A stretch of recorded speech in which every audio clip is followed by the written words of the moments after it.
কেউ যেন পায়ে ধরে সেধেছে আমাদের সঙ্গে যাওয়ার জন্য। আমি তো টিকিট কাটিনি, আমি তো আমাদের বাড়ি থেকে শুধু যে কজন যাবে আমি তাদেরই টিকিট কেটেছিলাম। শেষকালে টিকিট ফিকিট কেটে একটা বিপদে পড়ি আর কি। আর অমর তো আঙ্কেলের আক্কেল বলি হারিয়ে যাই মেজো কাকিমা, একবার তো বলবে যে আমরা যাবো, অ্যাটলিস্ট ফেয়ারটা অন্তত।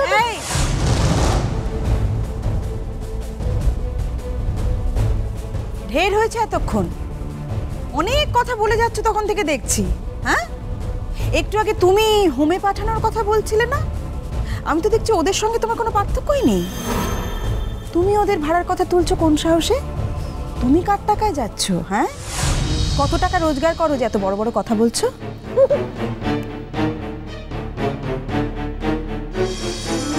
যেসব ছোট জিনিস তোমার বাপের বাড়ি থেকে শিখে এসেছো না, সেগুলো তোমার ওই বাপের বাড়িতেই রেখে আসবে, কেমন?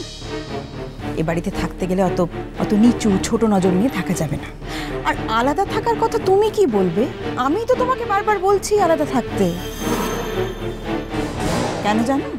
তার কারণ আম গাছের জাল জাম গাছে লাগে না বলে। তুমি এখানে থাকলে নিজে তো নিচু কাজ অন্যায় কাজ করবেই, আর বাড়ির বাকিদেরও এই অন্যায় কাজ মন্দ কাজ করার দিকে টেনে নিয়ে যাবে। তা না হলে কম দিন তো হলো না এই একই সংসারে মেজোর সঙ্গে আছি। কই কোনোদিন তো সে ঠাকুরজির সম্পর্কে এত খারাপ খারাপ কথা বলেনি। ঠাকুরজি এই বাজে বাজে কথাগুলো তো আজ প্রথম বলছে এমনটা নয়, কোনোদিন তো সে একটাও কথা বলেনি। এই সমস্ত তুমি ওর মাথায় ঢোকাচ্ছ। তুমি ঠাকুরজিকে শেয়ানা পাগল বলছে। এ বাড়িতে শেয়ানা পাগল কে জানো? তুমি। ঠিক হয়েছে বড় বৌদি, বেকামুখিকে শিরানা পাগল বলে। ঠিক হয়েছে বুয়ো দাদু ফটকেছে। ঠিক হয়েছে। হ্যাঁ, জানো তো বড় বৌমা, আমি অবিরত ঠাকুরের কাছে প্রার্থনা করি এমন দশা যেন কারণ না হয়। কাছে বাজা করে রেখো ঠাকুর, কিন্তু এমন সন্তানের জন্ম দিওনি যাতে করে বাবা মার একেবারে মুখ মাটিতে মিশে যায় একেবারে। আমি এত অপমান সহ্য করতে পারিনি, একদম মরতে পারিনি।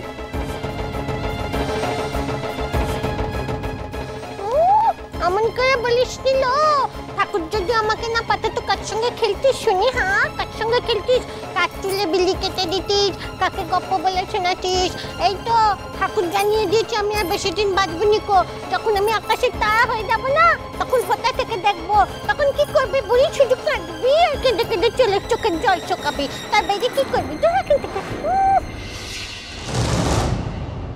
ঠাকুরজি খবরদার বলছি, খবরদার এমন কথার কোনোদিন উচ্চারণ করবে না তুমি। বাঁকামুখে আমাদের তো টিকিটই কাটেনি, আমরা যাবো কি করে? তোমার বড়দাদা বড় বৌদি এখনো মরে যায়নি ঠাকুরজি। আর তুমি জানো তো, তোমার স্যারের চিন্তা আমাদের সকলের চেয়ে বেশি। দরকার হলে তুমি হেঁটে হেঁটে যাবে, তবুও তুমি গান গাইতে যাবে ঠাকুরজি।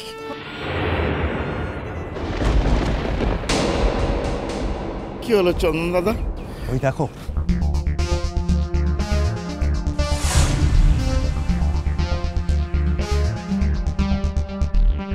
এবার তোমার কাজটা করতে হবে রঘুবীর। কিভাবে করবে আমি জানি না, আদৌ করতে পারবে কিনা সেটা আমার জানা চাই। ମୁଁ ପାରିବି ମ୍ୟାଡ଼ାମ। ଏଥର ଏ କାଜଲର ଦେହ ସମୁଦ୍ର ଜଳରେ ଭାସିଯିବ। ସେ ଏତେ ଦିନ ନାନା ଜାଗା ଘୁରେ ବେରିଛି, একটু আশ্রয় পাই। এথর এ কাজলକୁ জগন্নাথর কোলরে পাখাপাখি আশ্রয় হয়ে যাব। এবারেও যদি টার্গেট মিস করো? হবনি ম্যাডাম, হবনি। কতটা ভরসা করতে পারি?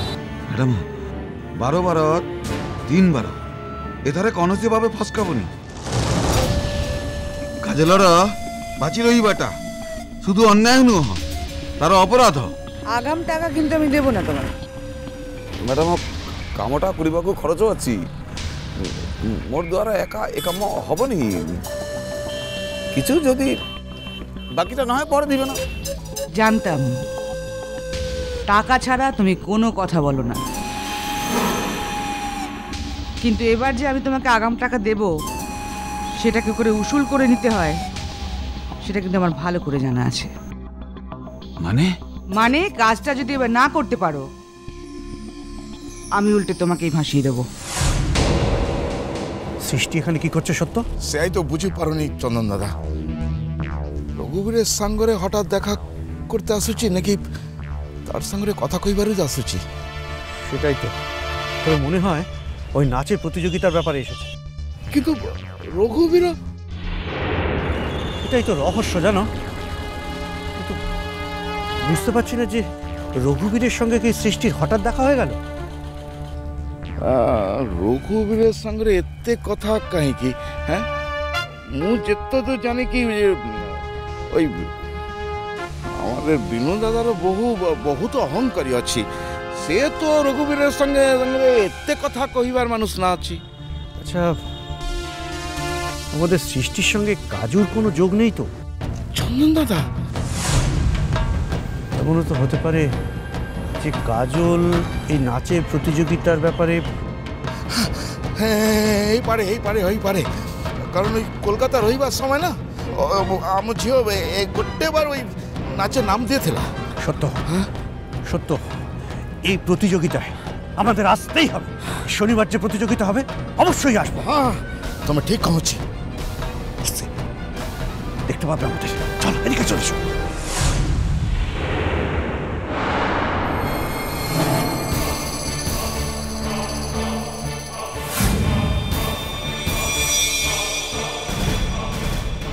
তাহলে ওই কথাই রইল। পাক্কা আছে ম্যাডাম। মনে রেখো, তোমাকে যেন এদিক ওদিক দেখা না যায়। বুঝতেই পারছো, তোমাকে দেখলে ওরা অ্যালার্ট হয়ে যাবে। মোর যেমিতি আসিবা দরকার মু সেমিতি আসিবি ম্যাডাম। আসছি।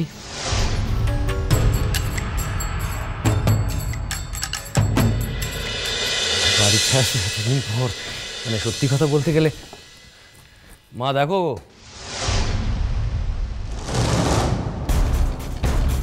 কে এসছে। শ্রীময়ী, শ্রীময়ী মামুনি এসছে। মামুনি, ও মা, কি মিষ্টি লাগছে দেখতে। মা দেখেছো কতদিন পর? আরশি, তুমি? কতদিন তোমায় দেখিনি। আরশি, কতবার ফোন করে তোমাকে বলেছি এসো আমাদের সঙ্গে, এসে একটু দেখা করে যাও। আসোই তো না, ভুলে গেছো একদম আমাদের, তাই না? তুমিও যেমন শ্রীময়ী, ভুলে গেলেই বা ভুলতে দিচ্ছে কে? এই তো আমি আরশির বাবা মার সঙ্গে পাকা কথা বলে বিয়ের ডেট ফিক্স করে আমাদের সঙ্গে উড়িষ্যা যাওয়ার পারমিশন নিয়ে এলাম। তাই? Great news. তুমি যাবে আমাদের সঙ্গে আসি? জানি না, একবার অরিনের সঙ্গে কথা বলতে হবে। ও কি চায়? ও আবার কি চাইবে? ওর চাওয়া আর আমাদের চাওয়া কি আলাদা? আমাদের থেকে আলাদা হয়ে দেখো না তুমি, কি পরিণতি হয়। তুমি আমাদের সঙ্গে যাচ্ছ, ব্যাস। আর আরশি, এখন প্রত্যেকটা মুহূর্ত তোমার নীলের সঙ্গে একটু থাকা দরকার। ও যদিও নিজেকে অনেকটাই সামলে নিয়েছে, তবু আর আমরা তো সকলেই জানি নীল শুধুমাত্র তোমারই।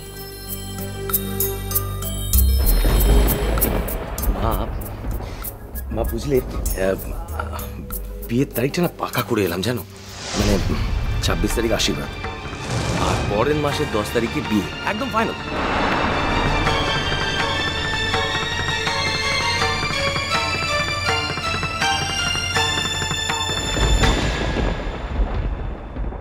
ওটা নিয়ে তুমি কিচ্ছু চিন্তা করো না, ও হয়ে যাবে।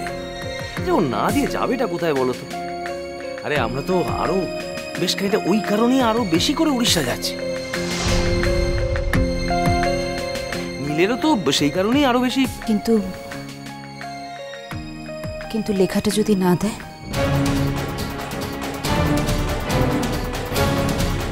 যতক্ষণ ও লেখাটা না দেবে ভাবে, কিন্তু ও লেখাটা দিয়ে দেবে।